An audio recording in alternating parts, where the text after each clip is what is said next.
Started. I'd like to say good evening and welcome to Book Passage.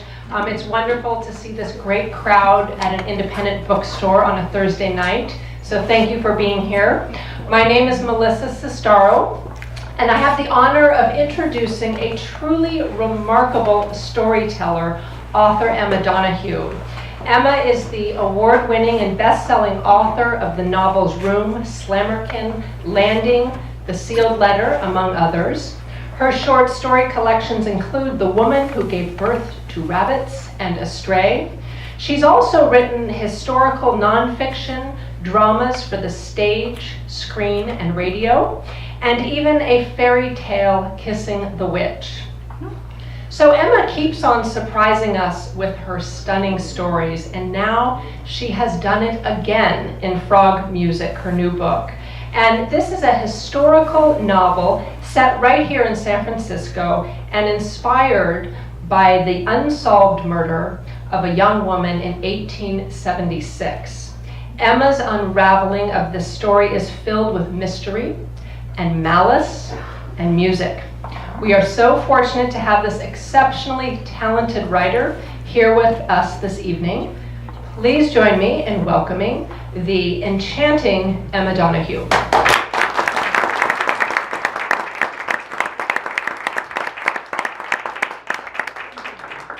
Thank you for that blush-making introduction. That was just lovely. I'm going to read for about 15 to 20 minutes from Frog Music, and I don't think I need to explain much because I'm reading from very near the beginning where my two main characters meet. There's about 26 real people in Frog Music. I was perfectly willing to make some up, but I didn't need to because San Francisco was just full of such interesting oddball characters. They were just leaping out of the sources at me. So the only one I needed to invent among the main characters was a nice journalist. For some reason, that one I had to fictionalize. All the rest, I needed a pawnbroker, I needed a brothel madam, I needed somebody who'd been ravaged by an acid attack, and they would just jump out of the sources at me. But my main characters, in a way, got to know each other briefly, and their friendship seemed to have caused a complete disruption of their lives. So I'm going to read you the scene where they meet. Blanche Benon is a French circus rider who has moved to San Francisco with her man, Arthur. The technical term for him would have been her Mac. This is a very particular French word, and there are a lot of French concepts in this book, so I've got a glossary at the back, which my son calls the list of dirty French. That's why I'm not letting him bring the book into school, I'm just going to let him bring in the cover. But a Mac was like a pimp, but the Macs weren't out there rustling up business for their girlfriends. They were at home putting on their jewellery. These men were known as dandies. They would basically flounce around town in very tight trousers and beautiful jewellery, living off the proceeds of their girlfriends, who were known as either filles de joie, joy girls, or soiled doves. So Blanche came over with Arthur, and she started working as an erotic dancer and as a prostitute. And in this scene, she has just finished a dance show and a brief rendezvous. She's a very, very high-earning woman, and in fact, the real Blanche owns an entire building at number 815 Sacramento Street in Chinatown. So these characters are all French in origin, but living in Chinatown, partly because that was a no-go area for the police. It was like a little wild area where anything went. And in the scene, she's about to run into the other main character of this book, a French woman who came over to San Francisco when she was more like 3, so she's American now, Jenny Bonnet. And the year is 1876.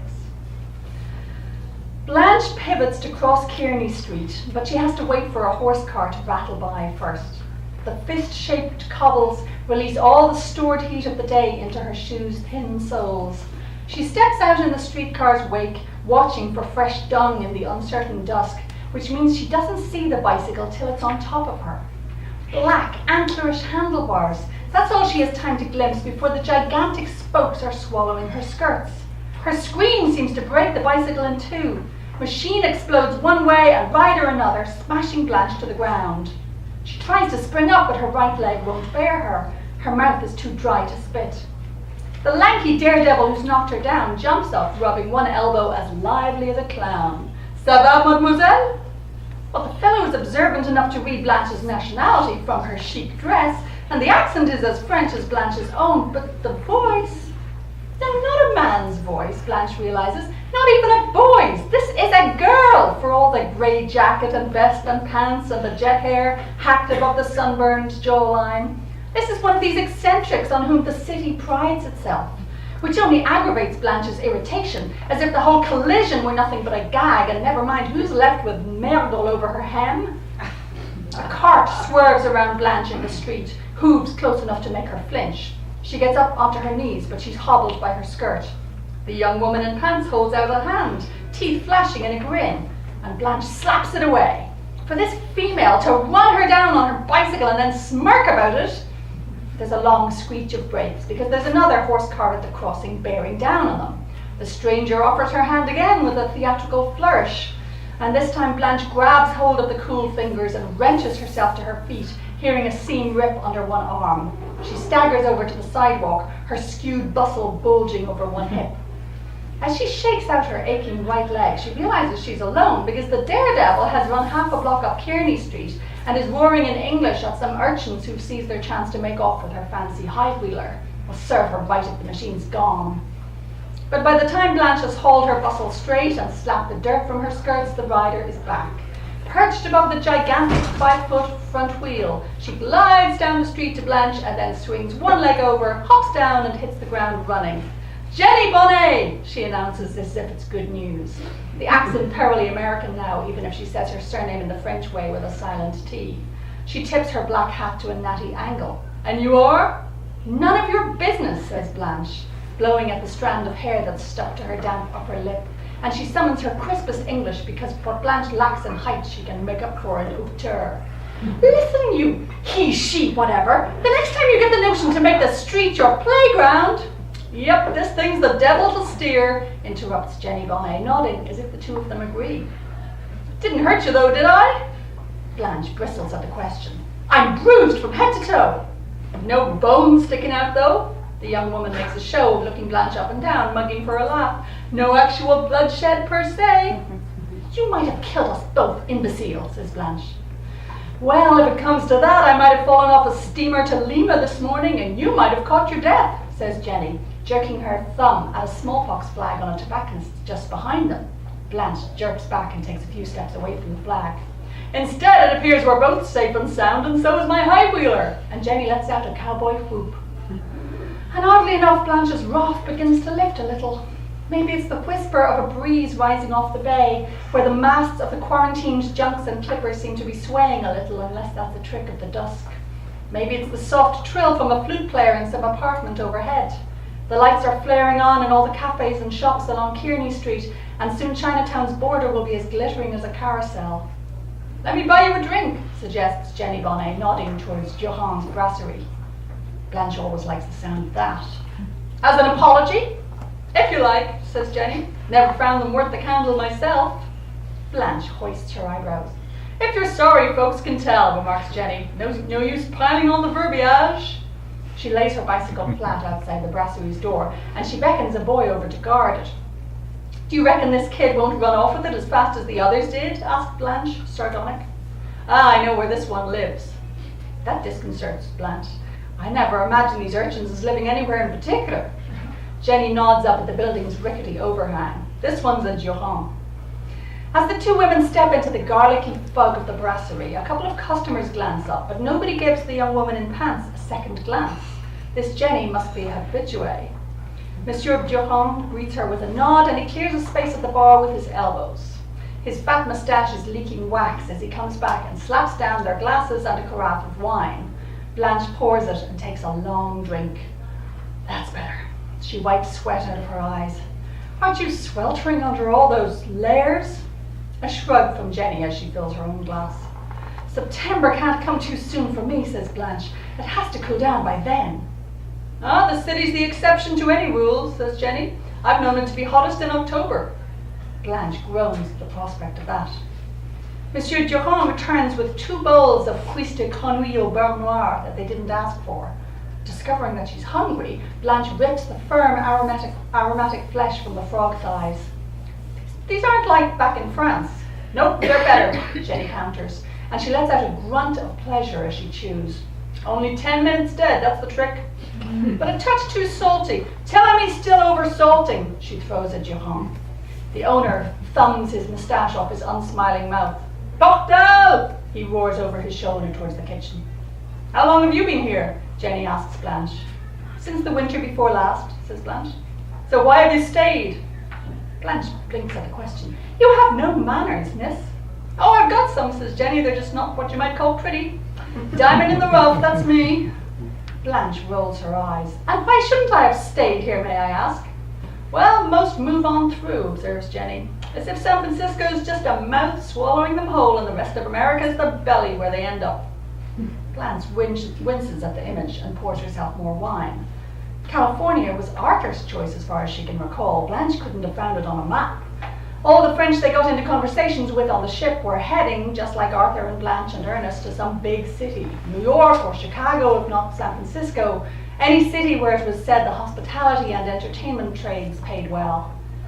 We came because we heard you can cock your hat as you please here, said Blanche, and stayed for the same reason, I suppose. Who's we? Said Jenny. But Blanche has had enough of this style of questioning. And you, she says, when did you arrive? Cocktail! Johan roars towards the kitchen again. I was 3, says Jenny, her neat teeth nibbling her last frog leg. But even then I was choosy about my food. What are you now? Asks Blanche. Still choosy, says Jenny. No, I mean, a chuckle from Jenny. 27. Really? Huh, says Blanche, not pleased. That's 3 years older than me and I still look pretty fresh. Jenny grins back at her, neither agreeing nor contradicting. It must be your outfit, says Blanche with a sigh, nodding in the pants. It's as odd as all get out, but it does take years off you. They are bantering as if they've always known each other, it occurs to Blanche with a prickle of unease. She's not one for making friends with women as a rule. A mournful face looks through the hatch from the kitchen, and Johan snaps at him. He's up on the salt, Jean says.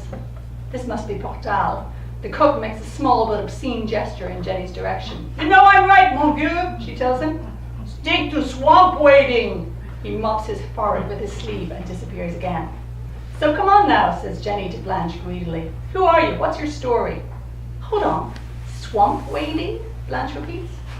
Yep, I caught these last night out by Lake Merced, Jenny tells her, holding up a glistening bone. That's your trade? Hunting frogs? It would go some way to explain the young woman's get-up, thinks Blanche. Don't they give you warts? That's pure dumb superstition, says Jenny, and offers her small hands for examination. They're brown but smooth. Couldn't you work at something, I don't know, less disgusting? Asks Blanche. Guess I don't disgust easy, says Jenny Bonnet. The city has 300 restaurants and all the French and Chinese ones need frogs. But they're such ugly, clumsy creatures, says Blanche. Clumsy, says Jenny. You ever seen them swim? Now that she thinks about it, Blanche realizes she's never seen a live frog except on sale in barrels on Dupont Street. But the smell, the slime. That's fish you're thinking of, says Jenny. Frogs don't smell of anything. And without a touch of slipperiness, you can't have it both ways. Both ways, says Blanche. Live on land and in water as well. I call that crafty, says Jenny. Blanche purses her mouth. That's my glass you're drinking from, by the way. Oh, sorry, says Jenny, and gestures to Johan for another. An apology at last. She said sorry, marvels Blanche under her breath, satirical. When the proprietor slaps a clean glass down in front of her, she refills it and she strips the last shred of garlicky meat from a delicate bone with her teeth. Since you've drunk from my glass, she tells Jenny, you should be able to read my thoughts. Oh, except you'd probably call that more dumb superstition. Jenny furrows her brow. I can figure out who you are. Your name is Patience Vaurien and you're a dairymaid. Blanche makes a small sound of outrage because those girls are known for their reek. Jenny presses her temples, frowning with effort for another try. You're a Mrs. Hector Losange, mother of 5 lovely offspring, known for her charity teas. She waits. No, you're Arabella de la France, lady spy. Oh, enough, says Blanche, the joke suddenly souring on her, as if it's not clear as day from her flowered bodice, fuchsia skirt, and general gaudiness that she's a showgirl at least, and probably on the town. And why should she care? Who knows? Why should she care? Who can guess? If Blanche didn't want to be recognized for exactly what she is, she wouldn't dress this way, would she? She never exactly intended to become a soiled dove, that curious euphemism, but neither can she remember putting up any real objection. She stepped into this life like a swimmer entering a lake, a few inches at a time. So where did you grow up, Jenny Bonnet? She asks to change the subject. America's belly or its mouth? Some bristly part anyway, Jenny jokes instead of answering. How much?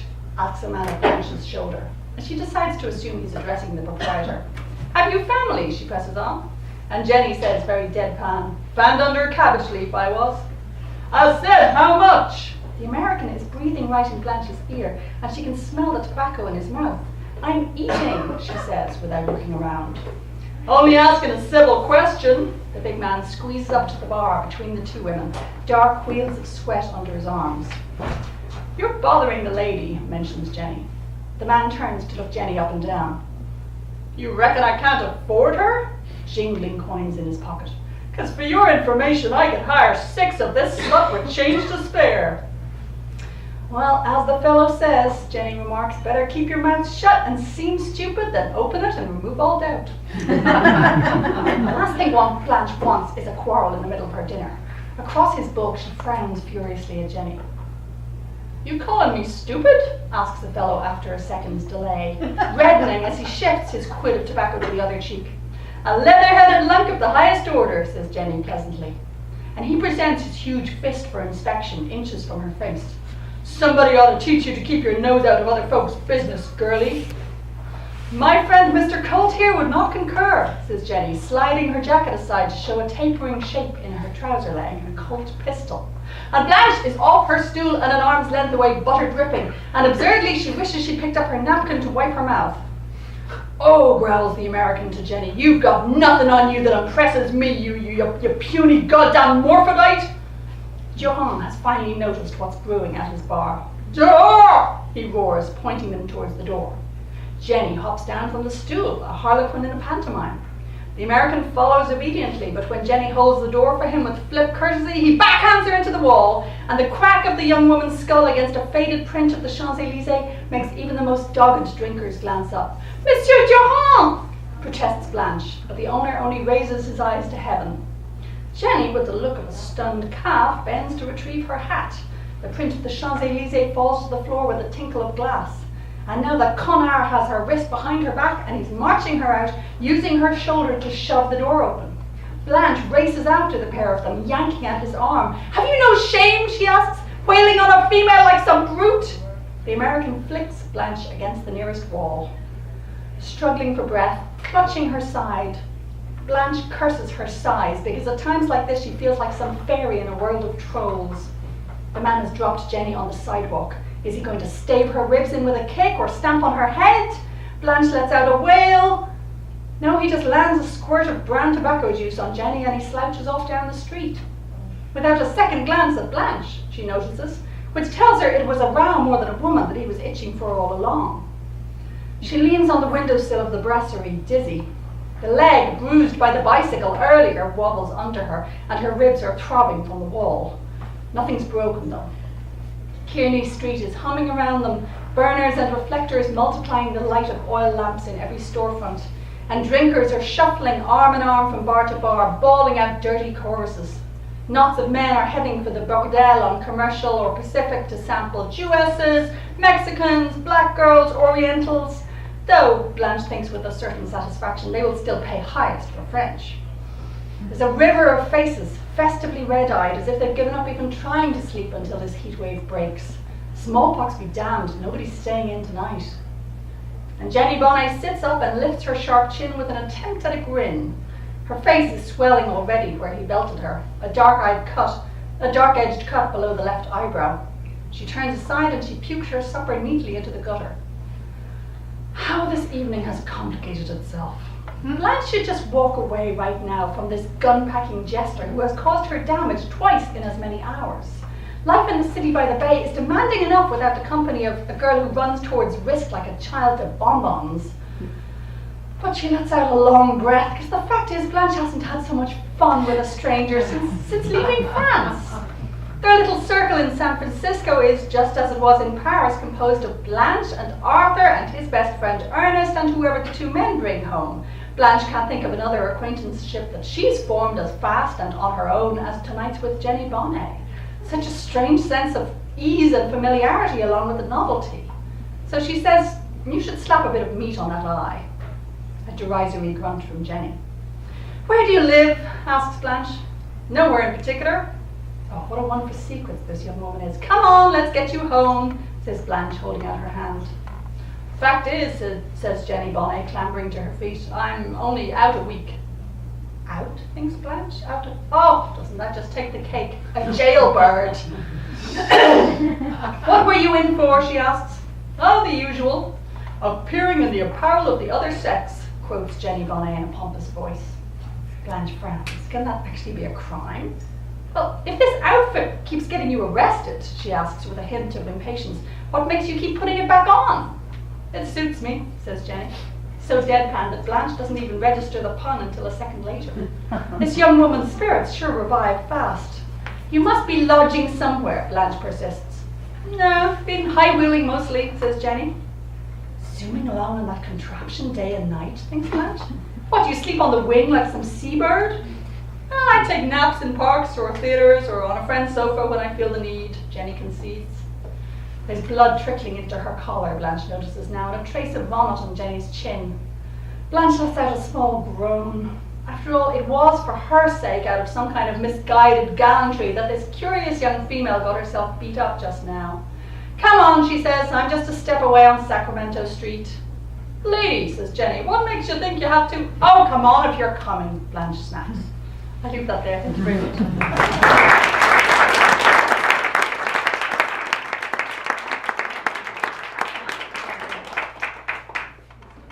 So although I absolutely love giving readings, just like Charles Dickens, unlike him, I can't do all voices, so everyone comes out sounding Irish. I once tried to tackle this because I hear great stories of other writers, like apparently Zadie Smith could do a perfect New York accent, you know?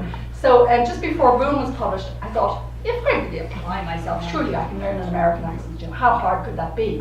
And so I printed out the long Wikipedia entry on the pronunciation of American Standard English, and I really tried, and I could do it for individual words, but whenever I tried to string them together into a sentence, I would just sound silly to myself and relapse into Irish.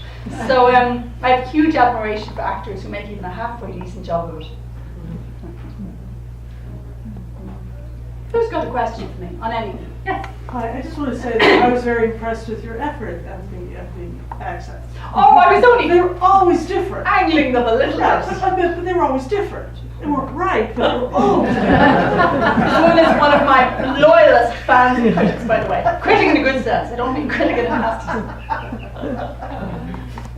Well, there's two schools of thought about giving readings, and some of us like to ham it up, you know, like amateur acting, and other writers think that's really infra-dig, and that you should just read aloud the words in a sophisticated monotone and let the glory of your prose touch your readers without any attempt to add added value to the reading. And I think that they are spoil sports. I think if you take the trouble to actually get yourself to a live event, you know, you deserve a bit of extra energy. But maybe I just don't have quite enough confidence in my prose to go for the monotone. I haven't read this book yet, but I just wanted to thank you for the book Room. I'm a speech therapist. I work with young children, and that book circulated amongst a whole bunch of us who work with young children because we just couldn't believe how you nailed the child development in such circumstances, how that mother was able to actually help that child develop normally. I mean, it was just a brilliant book. Thank you so much. Thank you. I'm always deeply honored when somebody who actually, unlike me, works professionally with small children, when somebody like you thinks I've got it right. Yeah. And actually, the group I hear from most, I mean, if I was to generalize about the jobs of my fans, I hear from people who work with young children an awful lot. So I'm honoured that you think I got it right. It's funny, Room was about a child in a completely unique situation. So, you know, it's not as if I could study lots of them. There have been very few children born into kidnapping situations, and usually their circumstances are horrible in some other way, you know. But so I was trying to imagine a childhood which was fine except for being 10 foot by 10 foot. Go ahead. Did you do a lot of research? I did. I looked at any situation that struck me as in any way analogous. So for instance, when Jack comes into the outside world, I looked at stories of, say, refugee kids who make these astonishing, really fast adaptations to their new culture when their parents were still in shock. I looked at mother and child prisons in Scandinavia where they believe the child should be allowed to live with the mother, and so the child could grow up not quite realizing that there's a reason why mum never leaves the building, you know. I looked at things like solitary confinement in American jails for what it might do to the mother. I looked at all sorts of different situations. A friend of mine who works a lot with small children said, you know, when Jack comes out into the world, he's going to be like someone autistic. He's not autistic, but he's going to be, you know, stunned and shocked and overwhelmed by the sensory richness of the world. So I got a lot of advice in different places about the ways in which Jack might be altered by the circumstances, both inside and outside of the room. Yeah. So I was very surprised when you got up and started talking, and I realized that you're Irish. I mean, I never would have imagined reading Room that there was an Irish accent. You know, I behind try it. not to have a set house style. I know there's a great mystique about writers who do have, you know, you can always tell a Cormac McCarthy sentence. And of course I admire that, but I've never aspired to it myself because I don't want people to remember that they read an Emma Donoghue book. I want people to say, I read a book about this girl who caught frogs for a living. You know, I want them to remember the characters or the story or the flavour of that book. And, you know, of course it's still egotistical. You know, writing books always has an element of ego to it. But I want people to be focused on the story and the characters rather than me in particular. You know? Yes, sir. I can think of many reasons why you set your book in San Francisco in that era, but what were your reasons? Well, I was staying very close to fact. I was very lucky that this particular murder case, and it's not giving too much away to say that because Jenny Bonner gets murdered on the first page of this book, and then you meet her a lot in flashbacks. She was shot through a window on the very just before the train would cross over the county line, so in San Miguel Station, which is down under, I think, Highway 420 today. So I was just really lucky that where this murder happened to happen was such a great city. It just all came together for me, and the timing was perfect because San Francisco was having an appalling heat wave that summer, unprecedented weather, not a fog in sight, and they were also having a smallpox epidemic, and they were also having anti-Chinese riots. I mean, I couldn't have designed it better. All these wonderful elements converged to make it a really rich sensory world. And quite an icky one. I've been told that after reading this book you need a shower. And certainly, of course, when you write a book it's slower than when you read it. So sometimes I felt as if I'd been, you know, walking through bodies covered in smallpox for months on end. So I loved writing about San Francisco not just because of its crazy topography, though that in itself was exciting, but also its cultural mixture. It was a very international city. And it was a city founded by bachelors. It was very male until relatively late. So even in the 1870s, there had been a lot more men than women. And so it's kind of like a city designed by single men. So typically people boarded instead of ever buying, and they ate out instead of cooking at home. There were very few domestic servants because most people, by the time they got to the City of Liberty, they didn't want to be servants. So they might say work in a factory, but they weren't going to be your maid. So typically people would go out to the local noodle house and you'd have a strip of 10 tickets and you just tear one off and get your noodles. So a very kind of speedy modern lifestyle like condo dwellers today. So even though it was the 1870s, in some ways aspects of it felt a lot more modern than the Dublin I grew up in. So I absolutely loved writing about San Francisco, and its cultural tensions were really interesting to me. The way, say, the French they got sort of squeezed out of the mining trade because the English, or the sort of native-born Americans, they imposed a tax on foreign miners.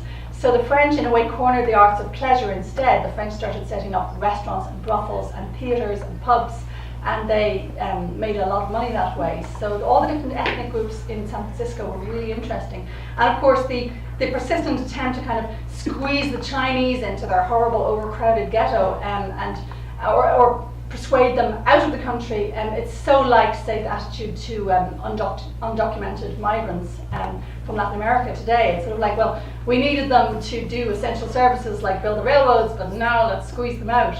So it's not that I ever go looking for contemporary issues in past times, but they just it naturally occurs to you. There are always interesting correlations between then and now. So yeah, if I'd been making it all up myself, I couldn't have picked a better setting. I am wondering, did you have any sort of research strategy going into preparing to write this book? It seems like this is the first time you've written about San Francisco in 1876, so did you have any sort of research strategy approaching that? Sure, actually your question reminds me, I was once on a panel with some other historical fiction writers, and one of them scolded me and she said, "You're really wasting your energy. You know, you do a different place and time each time. You don't get to reuse your work." And she's right, it's not an efficient use of my time. But I mean, writing books is a way of life, it's a pretty peculiar career anyway.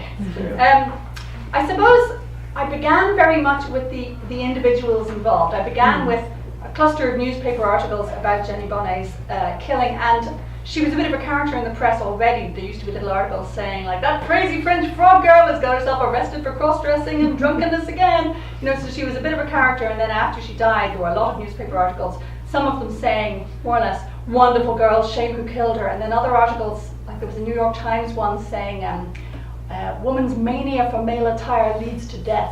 So they began to blame her quite quickly.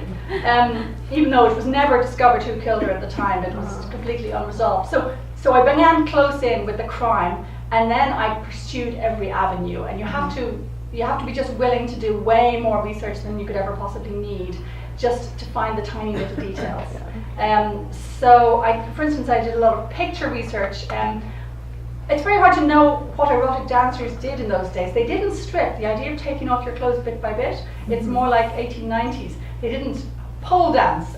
So to find specifics of how they performed, it was very helpful to me to look at postcards of sort of burlesque dancers in crazy costumes, which often had an element of kind of wit to them, like there'd be a girl in a horse's head outfit. Stuff that I can't imagine working in a strip bar today. I did a huge amount of looking all my people up in the US Census and in birth records. I used a lot of in a way genealogy sites like Ancestry.com. So I'd have my long list of names and I would look up everyone, and I just had to be so persistent, especially for characters with relatively generic names, like the grubby bar where Jenny got shot through a window. It was owned by John and Ellen McNamara. Now unfortunately a lot of John and Ellen McNamaras left Ireland and came to America. So at one point I had a list of about 10 of them, and I was trying to correlate them with different places, and finally I found in one census return that one of them was listed as living in Ocean View, which was the new name for that bit of San Francisco, which had been San Miguel Station, and I was like, found a particular John and Ellen McNamara I'm looking for. So it was very very fiddly, thorough research, but enormously pleasurable to me too. I mean, many historical fiction writers don't like to get this attached to fact. Many of them just make up their stories and that's fine. Or they try to be true to the times but not get tied to individuals. But I somehow love the element of the forensic and the element of the sheer oddity of the real people. For instance, if I had been just making up the story of Blanche, I might have thought to give her lover Arthur, but I wouldn't have thought to specify that he had this best friend who got highly involved in the quarrel and in the friendship with Jenny Bonnet, and then when it all led to quarrels and feuds, this man Ernest almost took more of a central role in it than Arthur. So I wouldn't have invented that. Mm-hmm. And then at one point in Blanche talking to a journalist, she suddenly said, "And by the way, we have a baby and Arthur has stolen him away." Again, I wouldn't have thought to give her a baby.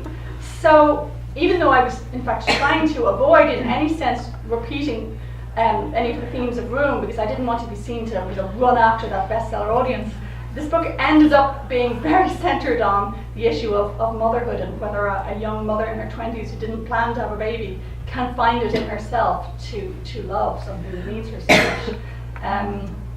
Yeah, so it was meant to be the story of a murder, so I was quite surprised when it turned out to be the story of a baby too. How much of the time did you spend doing the research? And then did you start writing while you were still researching? Or did you wait until the end? Yeah, I do a lot of research to start with to help plan my story, but even the research isn't just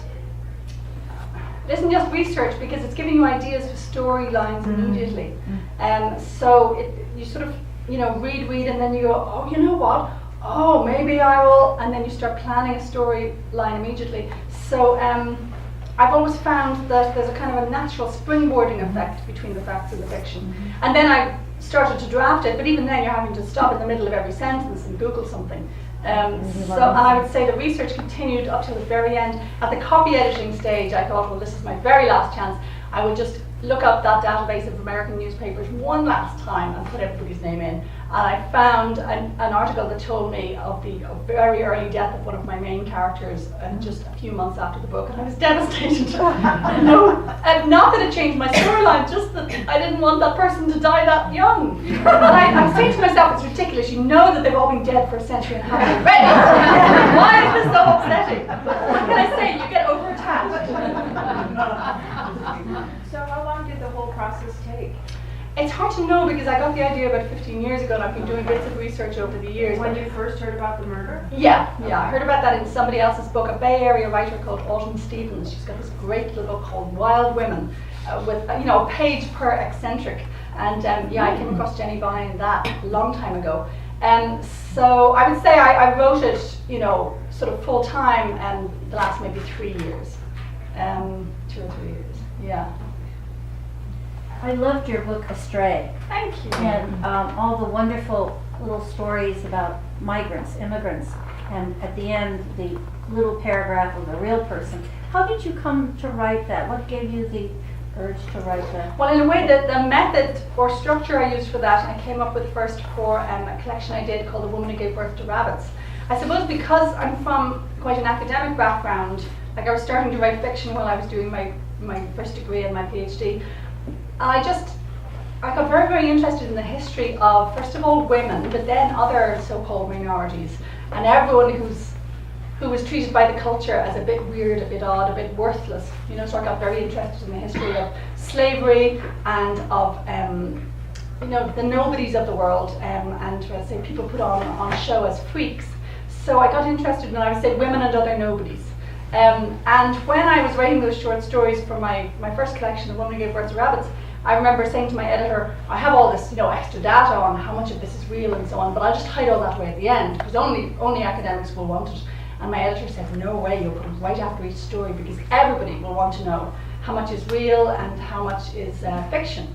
And I still can't quite explain why readers do care so much, but I know that they do. They take a great relish in, it's not that they want it all to be real, but they love to see how much you started with and what you added. So I would say Astray is exactly the same structure as that, but they're all stories about travel to or within North America, and they're all about migrants. I mean, I've emigrated twice myself, to England for 8 years and then to Canada, where I've been since 1998. And so I'm lastingly preoccupied with emigrants. And it's not that anything you'd go through nowadays, if you're a writer moving from one country to another, it's not hardship like emigration was back in the day, but there are still those interesting psychological effects of being a bit estranged from your native land, and you long for your native land, and then you go back there and you find yourself being a bit critical of it, and you realize you want some perfect imaginary city which has, the pastries of France and maybe the weather of, Hawaii. There's no one place that would make you satisfied, and this book is full of immigrants as well. Yeah. I was going to have to say more. First of all, for any of you who haven't read The Woman Who Gave Birth to Rabbits, you should really stop what you're doing right now. Let someone drive you home so you can read it. I just wanted to comment about the research. One of the things that continually impresses me about your work, and you know how impressed I am about your work, is I know how much research you do, and yet there's never a sentence in the book that doesn't belong there. We've all read historical fiction where we get, 8 pages of how to skin a whale or whatever, because by God, I did the research, I'm getting it into the book somehow, and you don't do that. If it's in the book, it's because the characters need to know it. And it is a bit, that's extraordinary. It is a bit painful sometimes to cut those elements. I was determined to avoid 2 things with this book, 2 things I hate about a lot of historical fiction. One is the grinding of the action to a halt so that the author can show off her knowledge, and you can almost see the cut and paste outline, And another thing I hate is the name dropping. So I had this in mind, this sentence that I was never to say in this book, which was, just then Mr. Samuel Clemens marched into the bar and sang Mark Twain to his legions of fans. I don't care that he was probably around then and he's so famous and wonderful. I'm not going to name him. So I think I have a character reading Huck Finn, but I'm not going to have Mark Twain march in. And one fascinating person who was around then was the photographer Edward Muybridge. He was doing those funny stop motion pictures of horses for, I think, the guy who founded Stanford. And in fact, he hired prostitutes regularly to do his human pictures. And I thought, he could hire Blanche, that's very perfectly plausible. And I researched him a lot, and I even wrote a few scenes, and then I thought, no, he's too famous, it's getting in the way, and I axed him. I think we're left with, Blanche sees one photograph of his on the wall. So yes, you have to throw away your research. But of course, if you really enjoyed the process of doing it, then it's fine to throw it away, because it's not like you're saying, all that time I spent researching whales. If you're doing it for love, then it's fine that it doesn't all end up in there. And often you retain just a few juicy little details. So yeah, it becomes almost a sort of pleasurable game, like which of the many different hideous facts about smallpox will I choose to include the reader? Because I know the reader doesn't want 60 pages of this, but they want enough that they feel like they've got smallpox. Yeah, itching. I was itching all the way through. Yeah. And I don't know. I think one crucial thing is to always do your own research, because I know some writers hire researchers, but I wouldn't know what to tell them to bring me. I don't know until I see it. And as I say, entire storylines often develop from arcane little points of research. For instance, in my novel Slammerkin, which I wrote back in 2000, I knew that my main character, this London girl, had to end up in Wales. So I thought, how does she get there? Okay, she'd go by stagecoach. Did you buy a ticket at the start like a Greyhound bus, or did you pay at the end? And I found that mostly you paid at the end. So I thought, okay, what if she starts on the stagecoach journey but she doesn't have the money? How is she going to make the money halfway through the journey? And this suddenly became a whole subplot about her seducing one of the fellow travellers and pretending that she's this innocent virgin, and then she makes them guiltily pay up afterwards. So, a storyline grew out of what would have been a very dry little research request, like find out how you paid for a stagecoach journey.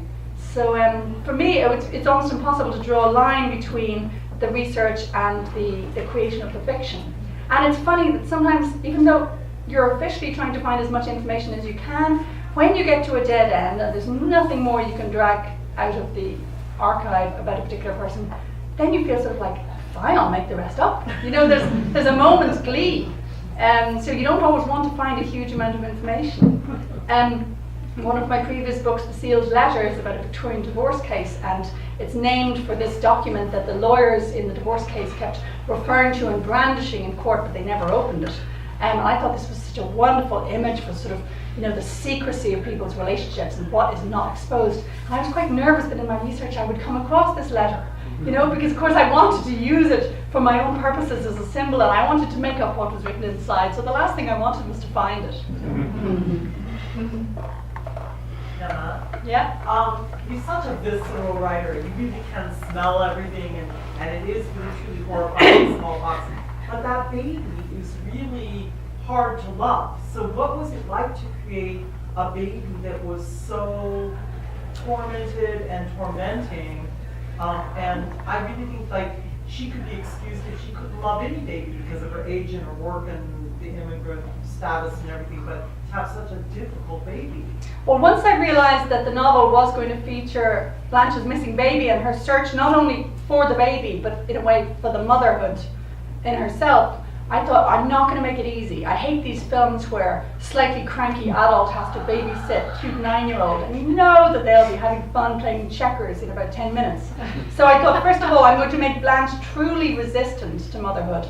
I'm going to make it that a lot of time has passed. She's been farming her child out. She's had it in full-time care under circumstances she knows very little about for a whole year. So that maternal bond has been broken. And I thought, I'm going to make Blanche pretty selfish, pretty thoughtless, very much, in her mid-20s, not thinking long-term. And I'm going to make her addicted to pleasure of all kinds, sex, alcohol, freedom. And I'm going to make the baby hard to love. And that also was more realistic, because if you've stashed your child at an urban baby farm for a year, it's going to be damaged. And I did a lot of research in contemporary sources, meaning sources now. I looked a lot at stories of people who've adopted internationally from terrible orphanages in countries like Romania.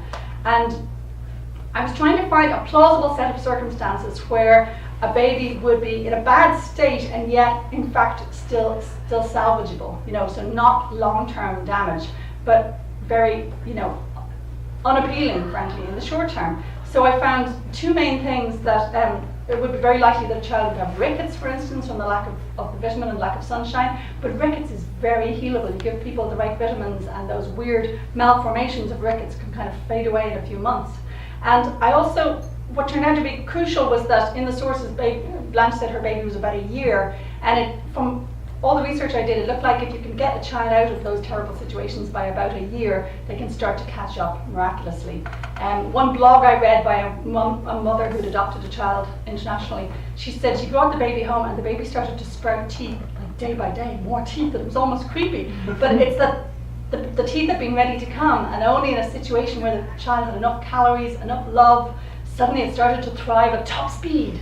So I think that's what I was trying to go for, that sense of built up the enormous potential of babies, and that they might be emotionally quite stunted at first by an awful institutional environment and quite, avoiding eye contact, crying if you pick them up, or just not crying at all. Some people describe that if you get a child out of an environment where they've been just left in their cribs all day, they don't cry. But then in fact a lot of those behaviours would be very changeable once you put them in a loving environment. So it was funny with that detail that my richest sources were things like blogs nowadays. Because of course nobody's left detailed accounts of what kids were like in 19th century baby farms. You just get newspaper exposés every now and then that would describe such buildings, and what you don't get is any detail on the individual children or how they did. But that in some ways was the most distressing aspect of the novel for me, was the baby farm stuff. And in particular, I was just horrified the day that I learned that a lot of these baby farms, as they were called, they had two rooms, and one room is for the babies being paid for by the week, because the staff had some motivation to keep those babies alive, and the other room was for the babies who were all paid up, so they'd be handed over with a lump sum, so nobody had any incentive to keep those ones alive. So baby farms are a really weird institution, because on the one hand you could see them as infanticide, but on the other hand they were the only possible place that somebody who didn't have any other way of raising their child could put their child. So, you have to see them in the context of all those other desperate measures, like, the history of abortion and so on. A lot of these women had no other options. Okay, we can't end on that grim one. So Something about the circus, perhaps? Yeah, it's funny, circus. Music. Don't forget. Oh yeah, the music. The music. Yeah. Oh, sorry, you have a question. Go ahead. Well, I'll cheer things up. I just last night finished your book Landings, which is a delightful love story. Thank you. And then I woke up to find you were going to be here today. I thought, how lucky can I be? Because I had worshipped you since room, of course, like everyone.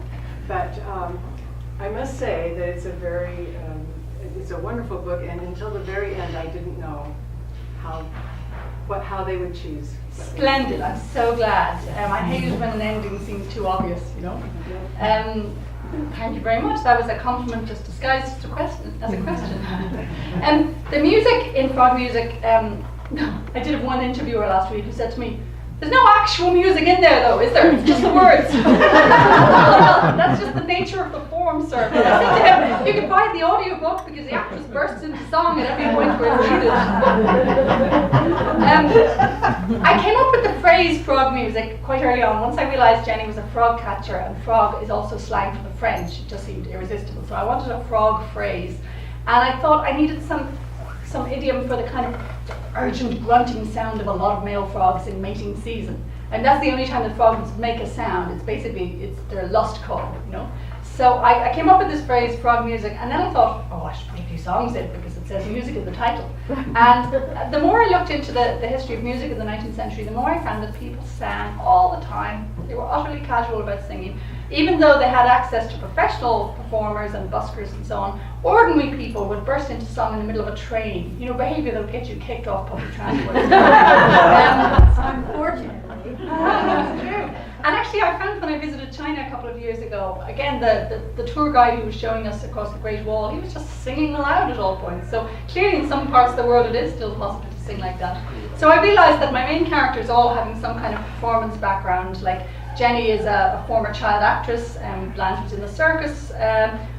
They're all show-offs, so I thought, well, they'll certainly be singing. And I thought, okay, I'll just choose a few songs. But then as I started researching songs, they were so wonderfully rich. The folk tradition broadly, and I mean not just traditional ballads from, say, France and Scotland and Ireland, but also spirituals, some hymns, the whole tradition of rude songs, basically, dirty songs.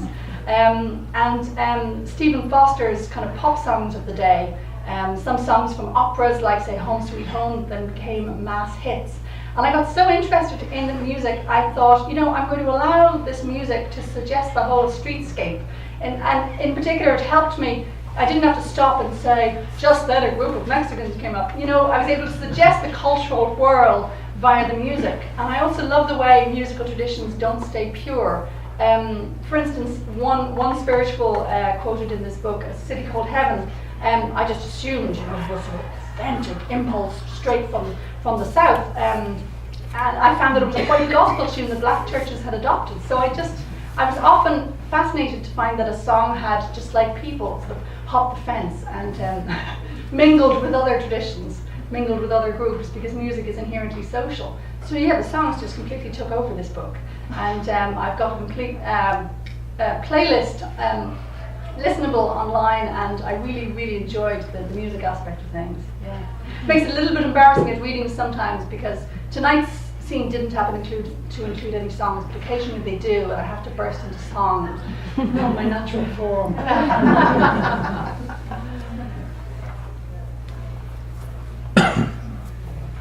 Any last questions?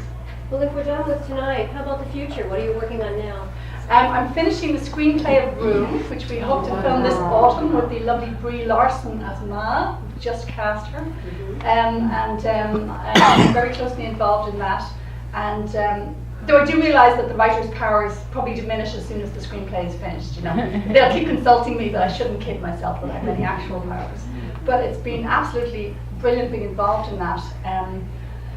And it's funny, you always imagine that the director will be saying, sort of like, scrap all that, let's change the ending based on a test screening in Ohio. Nope. Far from it. When I first drafted the script, I made a lot of changes that I thought would be necessary to turn what's very much a book into something with more of the shape of a traditional film. And the director keeps saying to me, no, that bit is a bit too Hollywood, let's go back to the book. And he's a really wonderful Irish indie director who's just going more mainstream now, Lenny Abramson. And in some ways his tastes are more literary than me. I often feel a little bit lowbrow. In fact, sometimes he'll point to bits and say, that's a bit TV, you know. So it's been a joy working with him, and I'm learning so much about the visual language of film, and I can't wait to see the film, because I think it'll probably be just as good as the book. I think the film will, in a way, a lot of fans have written to me begging for another version of Room from the mother's point of view, and I think the film will kind of act like that, because even though it's still Jack's point of view, you get to literally see the mother living, and rather than just seeing her via Jack.